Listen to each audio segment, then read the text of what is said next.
মহান রাম ভক্ত হনুমান অত্যন্ত শক্ত সামর্থ্য পুরুষ ছিলেন। রাবণ কর্তৃক সীতা দেবীকে হরণের পর হনুমান শ্রীরামচন্দ্রের আদেশে মাতা সীতাকে খুঁজে বেড়াচ্ছিলেন।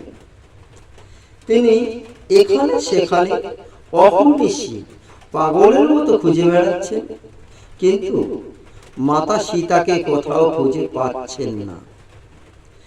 একসময় হনুমানজি হতাশ হয়ে বসে পড়লেন।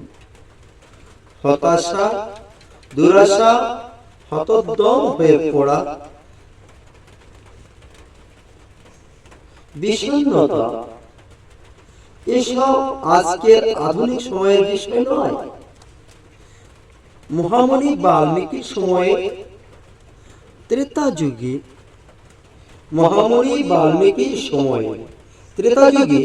ভগবান শ্রীরামচন্দ্রের সময়ে এগুলো ছিল।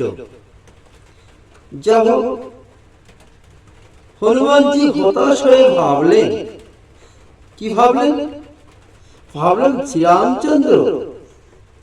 শ্রীরামচন্দ্র মাতা সীতাকে খুঁজে পেতে আমার উপর নির্ভর করে আছেন।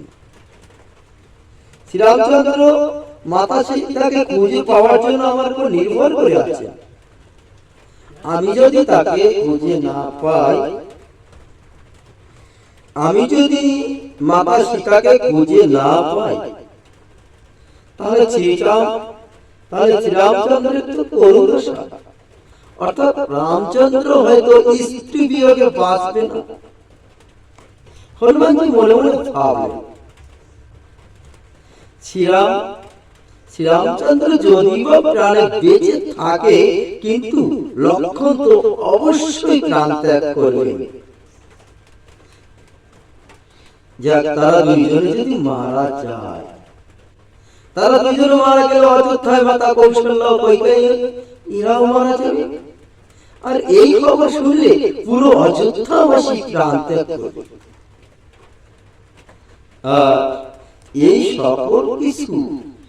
এই সব কিছু যা কিছু ঘটে যাওয়া কাণ্ড ঘটবে, তার জন্য দায়ী থাকবে একমাত্র আমি। কারণ রামচন্দ্র তো সীতা দেবীকে খোঁজার জন্য আমার উপর নির্ভর করছে। অতএব আমি যদি সীতা দেবীকে খুঁজে না পাই, সেই শোকে রামচন্দ্র মারা যাবে, লক্ষ্মণ মারা যাবে, মা কৌশল্যা, মা কইকেয়ীও মারা যাবে, এবং অযোধ্যাবাসীও এই শোকে প্রাণ ত্যাগ করবে। সকল কিছুর জন্য দায়ী থাকবে একমাত্র হতভাগ্য হনুমান। এই কথা হনুমান বিষণ্ণ চিত্তে ভাবছে। এমন পরিস্থিতি তো আমাদের প্রায় সবার জীবনেই আসে। এটা মানব জীবনের কথা বলা হয়েছে। এমন পরিস্থিতি তো আমাদের প্রায় সবার জীবনেই আসে। আমরা ভাবি এটা হলে ওটা হবে, ওটা না হলে এটা হবে, আর এই সব কিছুর জন্য দায়ী থাকবো একমাত্র আমি। আমার আর বাঁচার প্রয়োজন নেই, আমার এখন আত্মহত্যা করা উচিত। আমাদের প্রায় সবার জীবনে এমন সময় আসে, যেটা বাল্মীকি রামায়ণ অনুসারে হতাশায় নিমজ্জিত হনুমানজি এমনটাই ভাবছিলেন। অর্থাৎ এই কথাগুলো বাল্মীকি মুনি ব্যক্ত করেছিলেন, আর বাল্মীকি মুনি ব্যক্ততে তার রামায়ণে হতাশায় নিমজ্জিত হনুমানজি এমনটাই ভাবছিলেন। তাই শক্ত সামর্থ্য পুরুষ হাতে শক্তিশালী বেশি। কি বলছে? শক্ত সামর্থ্য পুরুষ হাতে শক্তিশালী বেশি, সুদৃশ্য শারীরিক গঠন বা ভারোত্তোলনের ক্ষমতা দিয়ে হয় না। শক্ত সামর্থ্য পুরুষ তিনি, যিনি চোখের জল ফেলেন, কান্না করেন, কিন্তু নিজের সব যন্ত্রণা স্বীকার করে সহ্য করেন। তাহলে কি বলা হচ্ছে? শক্ত সামর্থ্য পুরুষ হাতের শক্তিশালী পেশি, সুদৃশ্য শারীরিক গঠন বা ভারোত্তোলনের ক্ষমতা দিয়ে একান্ন হয় না, এসব কিছু হয় না। হয় কি? সে শক্ত সামর্থ্য পুরুষ তিনি শক্ত সমর্থ পুরুষ তিনি, যিনি চোখের জল ফেলেন, কান্না করে, কিন্তু নিজের সব যন্ত্রণা স্বীকারও করেন, এবং স্বীকার করার পরও তিনি আবার সেগুলো সহ্য করেন। যিনি ভাবেন, হ্যাঁ, এমন সময় আমার জীবনে আসতে পারে, যিনি ভাবেন যে এমন সময়েও আমার জীবনে আসতে পারে, আমার মনে এমন ভাবনা আসতে পারে, যে কথাটা হনুমানজি ভাবলেন। হনুমানজি কি ভাবলেন? হনুমানজি ভাবলেন শ্রীরামচন্দ্র আমার জীবন, আমার ইষ্ট দেবতা। হনুমানজি অযোধ্যার দিকে তাকালেন, ওই দিকে একবার তাকানোই যথেষ্ট ছিল। অযোধ্যা থেকে আসা বাতাসে যেন শ্রীরাম আছে। অযোধ্যা থেকে যে বাতাস প্রবাহমান অবস্থায় এদিকে আসছে, সেই বাতাসে যেন রামচন্দ্রের মধুর রাম গুণাগুণ কীর্তন ভেসে আছে। এক মুহূর্তে তিনি নিচে ভেতর অমিত অমিত শক্তি অনুভব করলেন। এক মুহূর্তের পরে হনুমানজি নিজের মধ্যে অমিত শক্তি, অর্থাৎ হনুমানের মধ্যে অমিত শক্তি অনুভব করলেন, যে আমার উপর রামচন্দ্র ভরসা করতে পারে, আমি একা নই, আমি একা নই। হনুমানজি ভাবছেন আমি একা নই। কেন আমি নিজেকে একা মনে করছি? কেন নিজেকে শেষ করে দেওয়ার কথা ভাবছি? জীবন মানুষ থাকবে যারা আপনাকে হতাশাগ্রস্ত করবে, আপনার মন ভেঙে দেবে। কি বলছে হনুমান? জীবনে অনেক মানুষ থাকবে যারা হতাশাগ্রস্ত করবে, আপনার মন আপনি তিলে তিলে ভেঙে দেবে, ধ্বংস করে দেবে। এই অবস্থায় আমরা যদি নিজের সব কষ্ট প্রভু শ্রী রামচন্দ্রের তথা ভগবানের চরণে সঁপে দে, প্রভু শ্রী রামচন্দ্র তথা ভগবানের চরণে সঁপে দে, আর দিয়েই দেখি না কি হয়, একবার সমর্পণ করে দেখি না কি হয়। হনুমানজির মনের ভাব, হনুমানজির তখনকার যে মনের ভাব, এটা মহাকবি বাল্মীকি মুনি লিপিবদ্ধ করেছেন। কি লিপিবদ্ধ করলেন? হনুমানজি ভাবলেন, কি ভাবলেন? আমার জীবন শেষ করে ফেললে কি কোনো কিছু অর্জন হবে? আমি যদি আত্মহত্যা করি তাহলে কি কোনো কিছু অর্জন হবে? বরং সবাই হতাশাগ্রস্ত হবে। যেমন অযোধ্যাবাসী প্রাণ ত্যাগ করবে, রামচন্দ্র প্রাণ ত্যাগ করবে, তার কনিষ্ঠ ভ্রাতা অনুজ ভ্রাতা লক্ষ্মণ প্রাণ ত্যাগ করবে, এতগুলো ক্ষতি হয়ে যাবে। তাহলে বলছে আমার জীবন শেষ করে ফেললে কি কোনো কিছু অর্জন হবে? আপনার জীবন যদি চলে যায়, এতে কারো কিছু হবে না, কারো কোনো ক্ষতি বা কারো কোনো প্রাপ্তি কোনো কিছুই হবে না। কিন্তু বেঁচে থাকলে কিছু না কিছু হবে তো। যদি আমি বেঁচে থাকি তাহলে কিছু না কিছু হবে। কারণ আজ পর্যন্ত চাবি বানানো ছাড়া কোনো তালা বানানোর কোম্পানি একটা তালাও তৈরি করে। অর্থাৎ তালা বানানোর কোম্পানিগুলো তালা তৈরি করেছে, তালা তৈরি করার পরে তার চাবিও তৈরি করেছে। যদি চাবি তৈরি না করতো তাহলে তো তালা বন্ধ হয়ে থাকতো। তাই আজ পর্যন্ত কোনো তালা বানানোর কোম্পানি তালা বানানোর সাথে সাথে চাবিও তৈরি করেছে। এমন তো হয়নি যে করেনি।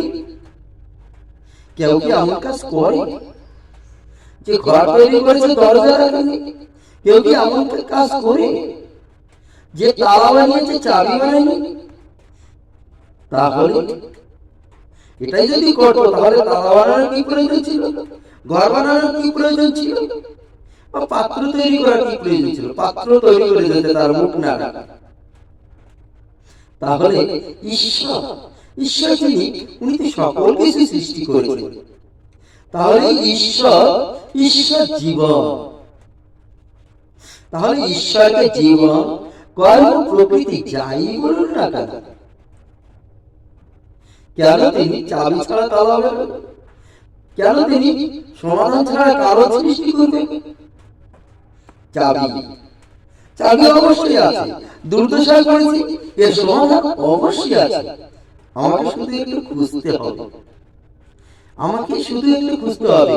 হনুমানজি ভাবলেন তখন চাবি খোঁজাটাই কিন্তু সাফল্যের, চাবি খোঁজাটাই সাফল্যের চাবি। চাবি যদি না খুঁজি তাহলে সফলতা আসবে না। অযোধ্যার দিকে ফিরে তাকানোর ফলে হনুমানজি নিজের ভিতরে শ্রীরামের দিকে যেন একটু ফিরে তাকালেন। হনুমানজি অযোধ্যার দিকে তাকালেন, রামচন্দ্র যদি মারা যায়, লক্ষণ যদি মারা যায়, তাহলে অযোধ্যাবাসী কি হবে? সাথে সাথে হনুমানজির মনে হলো, সাথে সাথে হনুমানজির মনে হলো তিনি যে জায়গাটিতে বসে আছেন সেই জায়গাটা খুঁজে দেখা হয়। একথা ভাবতে ভাবতে হনুমানের সাথে সাথেই মনে হলো যে আমি যে স্থানে বসে আছি, আমি যে স্থানে বসে আছি সেই স্থান তো খুঁজে দেখা হয়। আচ্ছা, আমি যদি হতাশায় নিমজ্জিত থাকি, তাহলে আমি তো সীতা দেবীকে খুঁজে পাবো। আমি যখন হতাশায় নিমজ্জিত থাকবো, তখন তো আমি চাবি খুঁজে পাবো। হনুমানজি তাই ভাবছে, আমি যদি এখানে এই স্থানে দুশ্চিন্তাগ্রস্ত হয়ে নিমজ্জিত থাকি, তাহলে তো সীতা দেবীকে খুঁজে পাবো।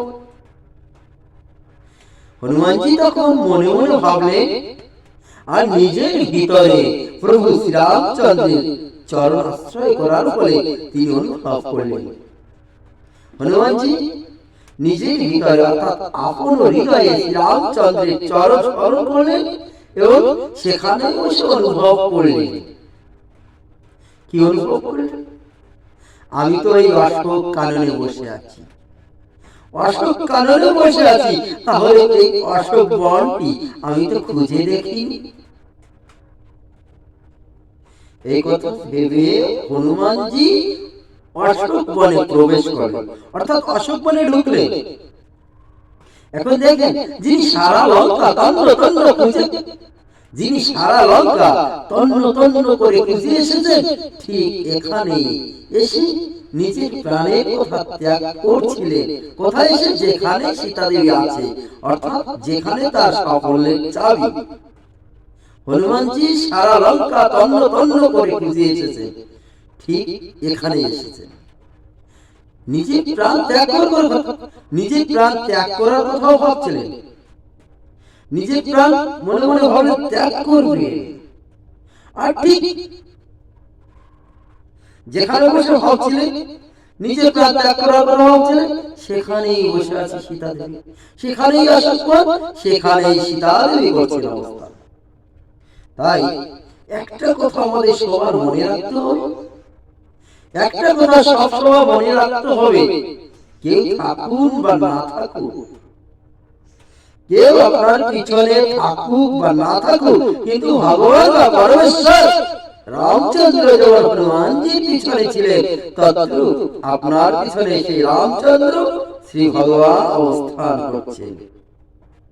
কখনো হতাশাগ্রস্ত হবে না, কখনো দুশ্চিন্তাগ্রস্ত হবে না, কখনো ভুলের বশত দুশ্চিন্তাগ্রস্ত হয়ে এই সোনার জীবন, এই সুন্দর জীবনটাকে আত্মহননের পথ বেছে নিয়ে এই সুন্দর পৃথিবী ছেড়ে চলে গেলেন, যেখানে আত্মহননের পর প্রত্যেকটি পাপে পাপে ঘিরে রাখবে এবং আত্মীয় স্বজন বন্ধু বান্ধব যারা আছে তারা কেঁদে কেঁদে সারা জীবন চোখের জল ঝরাবে। তাই আপনি কি পাবেন? আত্মহনন করে কি পাবে? প্রাণ ত্যাগ করে কি পাবে? নিমজ্জিত হয়ে বসে থেকে কি পাবে? বরং ওর থেকে যে বিষাদগ্রস্ত, যে দুর্দশায় ভুগছে, এর থেকে সাফল্যের পথ খুঁজুন। হরে কৃষ্ণ, হরে রাম।